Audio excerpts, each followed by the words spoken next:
لیاقت باغ میں کیا جائے گا، جس میں کشمیر کی سیاسی جماعتوں کو بھی شرکت کی دعوت دی گئی ہے اور پی ڈی ایم کی جماعتیں بھی اس میں شرکت کریں گی، اور راولپنڈی اور گردپیش کے جو اضلاع ہیں اس کے عوام کارکن وہ اس مرکزی جلسے میں شرکت کریں گے، جس میں کہ مرکزی قائدین بھی شریک ہوں گے۔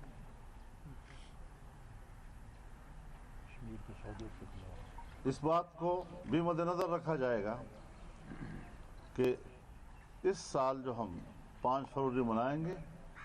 وہ ماضی کی نسبت ذرا مختلف ہوگا۔ کشمیر کو بیچا گیا ہے، کشمیر فروشی کے خلاف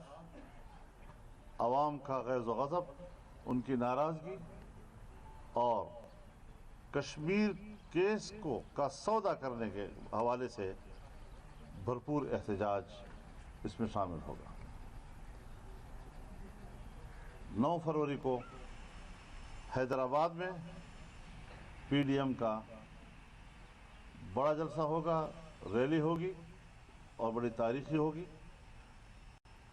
13 فروری کو سیالکوٹ میں،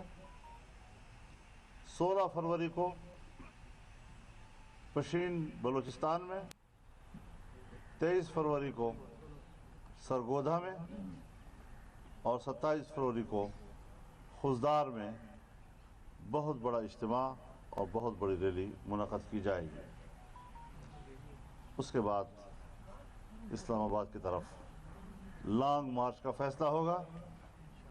اور یہ پی ڈی ایم کی سربراہی اجلاس میں اس کی حتمی تاریخ کا فیصلہ کیا جائے گا۔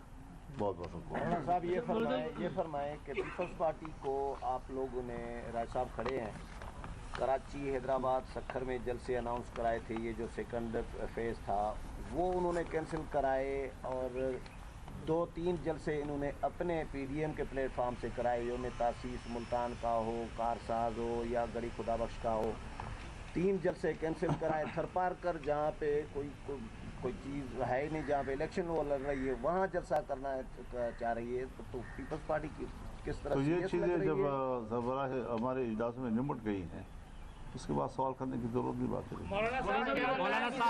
صاحب آپ کے احتجاج سے مخالفین یہ تاثر دے رہے ہیں کہ پہلے آپ نے شخصیات کو ملائن کیا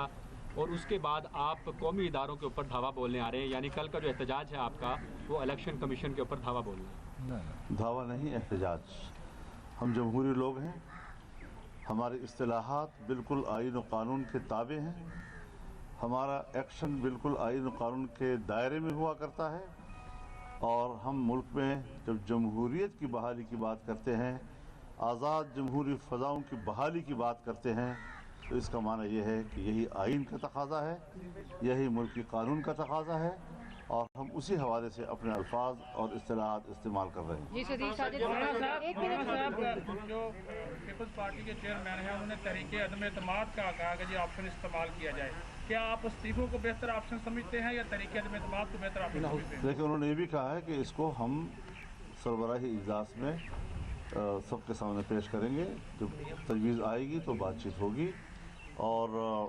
ہر ایک یہاں پر دلیل کی قوت کو تسلیم کیا جاتا ہے۔ پہلے بھی فیصلے اسی بنیاد پر ہوئے ہیں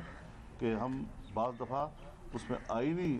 مسئلہ پیدا ہو جاتا ہے تو ہم وکلاء سے بھی مشورہ لیتے ہیں، تمام پارٹیوں کے وکلاء ایک رائے بناتے ہیں، اس کی وجہ سے کبھی بعض فیصلے ہمیں اس میں تبدیل کرنے پڑتے ہیں، تو ہم بالکل صحیح طور پر آگے بڑھ رہے ہیں، پورے باہمی اعتماد کے ساتھ آگے بڑھ رہے ہیں، اور اگر مختلف پارٹیاں ہیں کہیں سے آپ کو کہیں بھنک لگ گئی کہ کوئی رائے میں تھوڑا سا فرق آ رہا ہے تو اس کو غیر ضروری طور پر اچھالنا میرا خیال ہے یہ میڈیا کو نہیں کرنا چاہیے۔ آپ کی تمام جو جماعتیں ہیں سینٹ کے الیکشن اور مشترکہ پلیٹ فارم سے اور اکٹھے مل کر لڑیں گے، کیا ایسی کوئی بات ہے، کوئی فیصلہ ہوا ہے ایسا؟ آج تو ڈسکس نہیں ہوا، لیکن اگلے اجلاسوں میں اس کو ڈسکس کیا جا سکتا ہے، اور میں ذاتی طور پر اپنی رائے سمجھتا ہوں کہ ہمیں ایک مشترکہ اسٹریٹجی کے تحت الیکشن میں جانا چاہیے۔ کل کوئی آپ چارٹر آف ڈیمانڈ بھی پیش کریں گے چیف الیکشن کمیشن کے سامنے، اس کو بتائیں گے ہمارے مطالبات کیا ہیں جب آپ کل جائیں گے وہاں پہ احتجاجی ریلی لے کے، اور وہاں پہ آپ کے کوئی تقاریر ہوگی، کیا حتمی شیڈول کیا ہے؟ ہم پی ڈی ایم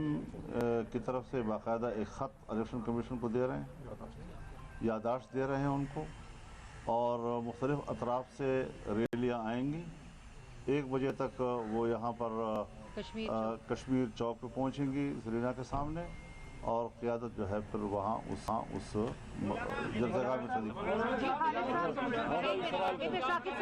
اگر یہ احتجاج آپ کا ہو جاتا ہے، اگر آپ کا یہ احتجاج ہو جاتا ہے اور اس کے بعد آپ خط بھی دے دیتے ہیں، جیسے آپ نے بھی کہا کہ 6 سال سے التوا کا شکار کیا جا رہا ہے اس کیس کو، اور اس کے بعد بھی پھر الیکشن کمیشن آپ کے اس خط پر کوئی جواب نہیں دیتا، تو اس کے بعد پھر اگلا لائحہ عمل کیا ہوگا، اس حوالے سے بتائیے گا۔ دیکھیے،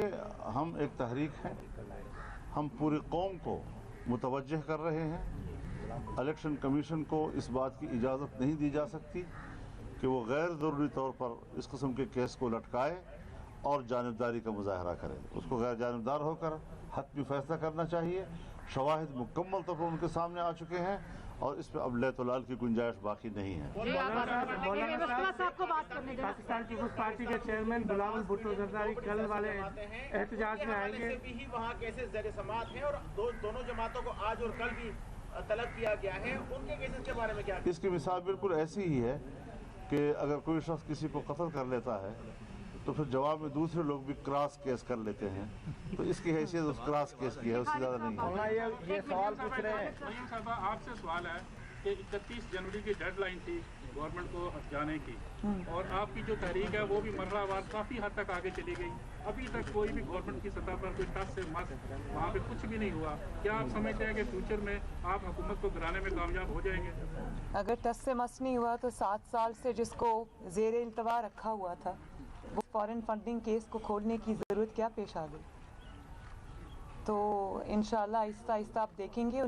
جو ہماری 31 جنوری کی ڈیڈ لائن ہے، اس کے بعد ہم پھر مل کے بیٹھیں گے اور فیصلہ کریں گے کہ اس کے بعد کیا کریں۔ اچھا مولانا صاحب، یہ بتائیے گا کہ آپ نے الیکشن کمیشن کے سامنے تو اب کل جا رہے ہیں، نیب کے حوالے سے بھی اپوزیشن کافی کھل کے بات چیت کر رہی ہے، تنقید کر رہی ہے، کیا اس پر بھی ہے کہ نیب کے سامنے بھی آپ جائیں گے، کوئی احتجاج کریں گے؟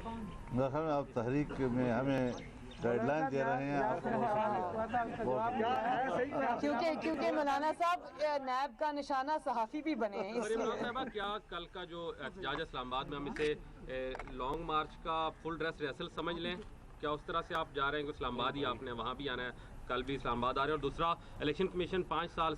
سے تاخیر کا شکار ہے، آپ فیصلے کے لیے کیا ارلی ہیئرنگ یا فیصلہ لینے کے لیے سپریم کورٹ جا سکتے ہیں آپ فارن فنڈنگ کیس میں؟ فارن فنڈنگ کیس میں اس وقت جو صورتحال ہے وہ بالکل ریہرسل والی نہیں ہے، کیونکہ لانگ مارچ پورے ملک سے ہوگا، جبکہ ہم یہاں پر پورے ملک سے لوگوں کو نہیں بلا رہے ہیں۔ جہاں ورکر اپنی مرضی سے جہاں سے پہنچیں گے، اور خاص طور پر پنڈی اور قرب و جوار کے جو اضلاع ہیں، یا جو اگر ہری پور سے ثوابی سے لوگ آنا چاہتے ہیں، جو قریب اضلاع ہیں، تو وہ لوگ ضرور اس میں شریک ہو رہے ہیں۔ لیکن جس طرح پورے ملک سے بیک وقت عوام کا ہجوم اٹھتا ہے اور اسلام آباد کی طرف روانہ ہوتا ہے، وہ انشاءاللہ پھر لانگ مارچ۔ مولانا صاحب، آپ کو کسی نے کوٹ کیا تھا کہ بلاول صاحب پہنچ جائیں گے اس ریلی میں، کیا واقعی بلاول صاحب آ رہے ہیں کل کے ایسے احتجاج میں؟ میرے خیال میں ہم نے کسی کو پابند نہیں کیا ہے، اور یہ سوال آپ بار بار دہرا رہے ہیں تاکہ اگر کوئی لیڈر اس میں شریک نہ ہو تو پھر آپ کو تبصرے کرنے کا موقع مل سکے۔